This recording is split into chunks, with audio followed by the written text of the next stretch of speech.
Oh my gosh, we're live. I am extremely excited to be talking about this. First of all, my name's Kien Delve, I'm Max Schooley. and we're talking about Dragon Ball lore. Kien is having like a seizure on the couch Oh right my now. gosh, it feels right to finally talk about DBZ lore. You can't tell me it's not. No, it's good. Okay. I'm excited. So the lore we're gonna talk about is Super Saiyans. What kind of Women. Super Saiyan? Female Super Saiyans. Now let's all just take a moment to realize that Dragon Ball Z, in its entirety, back in the 80s and 90s, was marketed towards boys. Yes, very much so. So it's not sexist that they didn't have female Super Saiyans, because your main characters that were Saiyans were only dudes. Yeah. I want to point that out before anyone's like, are you going to talk about how sexist it is that they never had female Super Saiyans? I'm like, no. No. In the lore, it's very understandable. We're not going to talk about Because it. Vegeta and Goku birthed 3 children in the beginning that were all male. So, I mean, that's just genetics. So, but what I really reason what I wanted to talk about is because originally, I tell Max about this all the time, about Dragon Ball Super News, but originally it was believed that we would have one Super Saiyan female who could go the legendary Super Saiyan. You saw it in the snippet. It's just this frail girl, and then she was like whoosh, hulked out. Yeah, and she I'm goes just rage. like, ah. Then so who we first thought it was during Dragon Ball Super episode 87, no 88. Kaba from Universe 6 was appointed by Lord Champa, the god of destruction of Universe 6, Beerus' twin brother, to find more Saiyans, to combat Saiyan against Saiyan. So what happens is that he goes to his old commander, Renzo, who's retired because he has a leg injury, and Renzo's like, I can't fight. And Kaba's like, okay, well, do you have any ideas of like anything else? He's like, my sister Khalifa. And like, this is when the internet broke. The internet broke. The And everybody internet- went, say again? Say, what is her name? So, if you don't understand the correlation, Broly is named after broccoli, and Khalifa is named after cauliflower. So, the correlation that we all got was, oh man, it looks like, we're going to have, she's going to be called Khalifa, because, Broly, get it? And, Yeah, and like, it's kind of the throwback to Broly is what everybody was thinking. They were like, yeah, way to tie it in. But the problem with that was... Something like a fucking loser. But the problem with that was... We all thought they redid her design, because sometimes that is what Toei does. Like, if you look at it, like, the original person that was supposed to come down for Universe 11 to protect the gods of Universe 11 looked like Jiren, but then you got Topo, the mustache guy, who was all about justice, doing like Ginyu Force style like dabs and shit.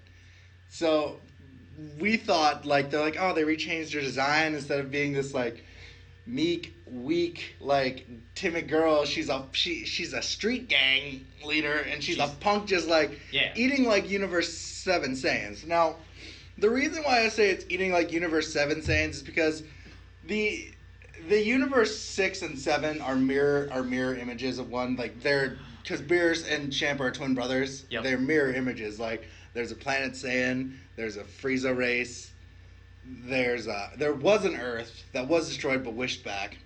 But the reason I'm bringing this up is because in Saiyan lore in Universe 7 is they were tyrannical.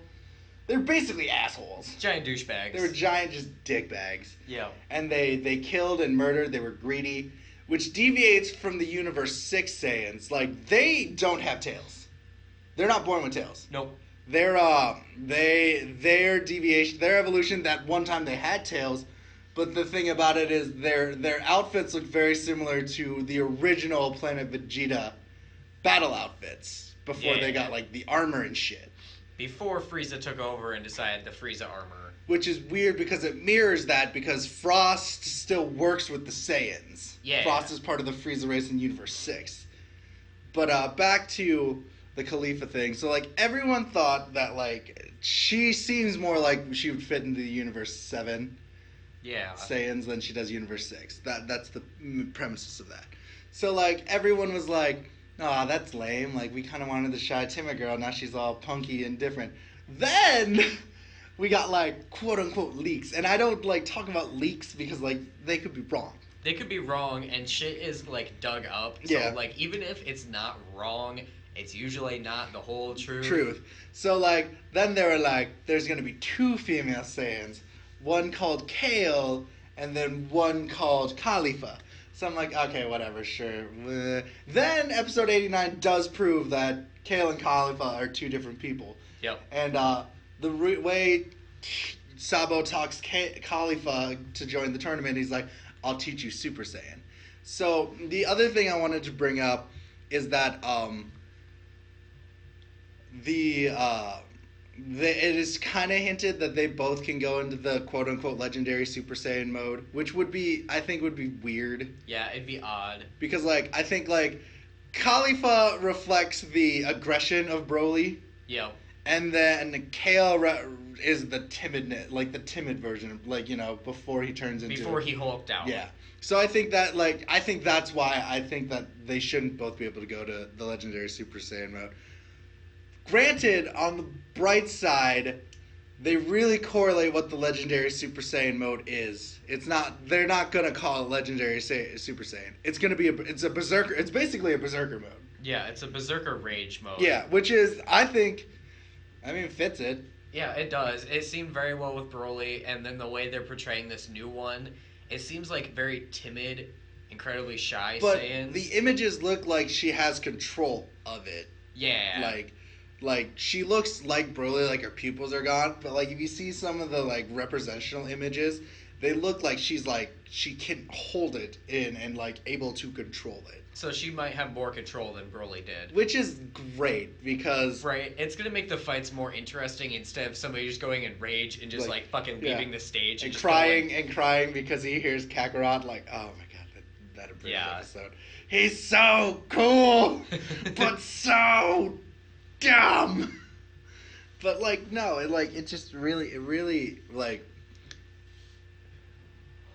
Why I think this is super important is just, like I said, we have never had female Super Saiyans. Like, the planet Vegeta was eradicated. Like, boo. You know that female Saiyans were part of Frieza's forces because Bardock had a fucking female Saiyan with him destroying shit. They could go Ozaru. Like, they can do everything dudes can do. Yeah. Like, that's why. The only reason why I'm bringing this up, it expands the lore. It opens up lore galore.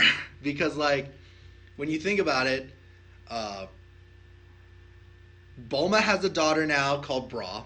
Yep. And Gohan has a quarter Saiyan daughter called Pan. Pan exhibits that she is, like, the more... It's starting to feel like the more diluted Saiyan blood is within a race, the stronger it is. Yeah. Because Pan is able to fly at age 1. Yeah. And have ki control and power up. Which is weird. It brings up the question of how diluted does the Saiyan blood have to get before you become not enough Saiyan to do shit? I don't think it will ever be like that, though. Like, so, I feel like thousands of generations down the road, you'll be 0.001% Saiyan, and you'll just be fucking God mode. Yeah, well, but that's, I mean, to bring back what Xenoverse said, like, Xenoverse makes it out, the reason why you can be a Saiyan is, like, you're not a true Saiyan, quote unquote. Yeah, you're part Saiyan. You're part Saiyan, and the bloodline's been so diluted. So I think that's why, like, I think it's super interesting, though, because, like, obviously, we can talk about Saiyan, Super Saiyan, and another thing, but, like, you know, Goten and Trunks can go Super Saiyan at age 8. Like, the thought about, with that thought in mind, like, Pan could probably become the youngest Super Saiyan we see. Oh, easily. Yeah, and it, like, if Super keeps going the way it does, and does another time skip, because, like, I mean, Oob is coming, like, they have 4 years before the quote unquote end of DBZ. Yeah. It's 4. 4. Yeah, there's 4 left as of right so now. Goten has to reach a sense of puberty, and so does Trunks. Yep. And so what I think could work out a lot more, and why this opens up, is that like you have the reverse role of older and younger. Pan being older than Beulah and them being friends. Yep. And like Beulah being, Saiyan, so it's Pan. And so like, I mean, I'm not saying that they're gonna go like Dragon Ball Super is gonna live on with Pan and Beulah, but it could, like, they could have side stories that could be very prominent. And I think, personally, that's really interesting to have, and I think that's why having at least solidifying the existence of female Super Saiyans helps with that idea that Pan and Beulah can become prominent people. They can become prominent people because I enjoy Dragon Ball, and I hope it continues on after Super gets to where Dragon Ball Z ended. I want more after that, and I know just about everybody else is going to want more after that. Oh, yeah.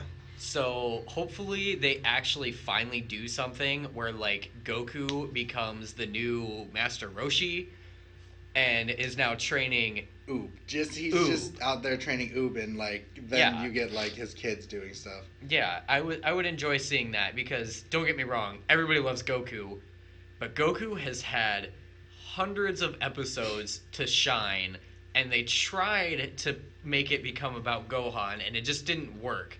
So if we can kind of bring it to that a little smoother, and where Gohan is training like Pan and like I think that'd be cool. Where Gohan isn't so much the main role, but he's a prominent part. Yeah. And he's progressing the main characters and being with them. Yeah, like kind of like a Piccolo-esque thing. How Piccolo was to Gohan. Yeah. Also, I just kind of think like Trunks and Goten could be like that. Like I really like, if anything, with this, like I said, these are just theories. Oh yeah. 100% theories, but I hope Trunks is able to like get out of the spoiled kid state, like, because future Trunks has a different, like, you can tell like they're gonna have a different life. Oh yeah, like, so definitely. When Trunks becomes the age of when Trunks comes back, future Trunks comes back in time, they're not gonna have the same feelings and power level, you know? Oh no. So like that's what I hope, and like so this is why female Super Saiyans are prominent, so we can get adult people, we can progress the story in a natural way, like. Yeah. They have so many children and grandchildren now. Like, it's only natural to hand over the reins to Goku hand over the reins, and he's like, I'm just going to be training Oob. And, like, even Oob can become a prominent character. Yeah, that'd be awesome. So, that was it. I'm Kien. I'm Max. Have a good day. Bye. Bye.